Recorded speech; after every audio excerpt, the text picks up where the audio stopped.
don't you guys dare to talk about Lord Sri Rama.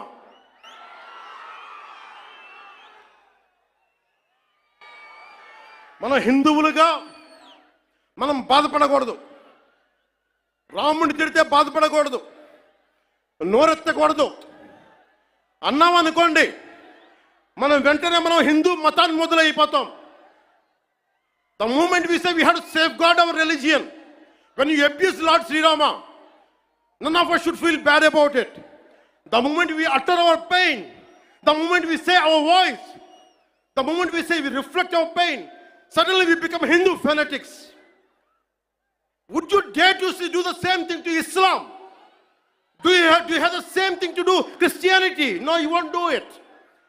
Because Hindus are a docile society. They believe in karma. Let the God punish them. Let me tell you, we are deeply hurt.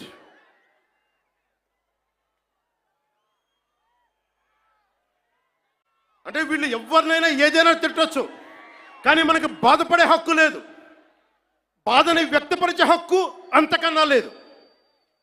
భారతదేశంలో secularism అంటే హిందూ ధర్మాన్ని దూషించు, అపహాస్యం చేయి, అన్య మతాలను వెనకేసుకొస్తే అది true secularism according to the so called pseudo secularist.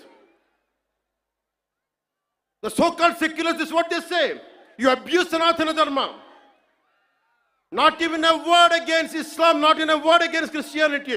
You won't dare to do it. That's the definition of secularism for you people. దశాబ్దాలుగా చూస్తున్నాం, ఇదేం కొత్త కాదు. చట్టాలు కూడా పనిచేస్తాయా?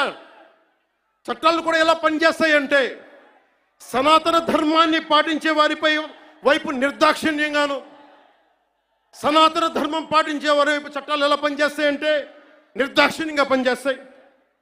అన్య ధర్మాలు పాటించే వారిపై ఎక్కువ మానవత్వం, దయ చూపిస్తారు. ఇంకా దూషణ చేసే వారికి కోర్టులు రక్షణ కల్పిస్తాయి.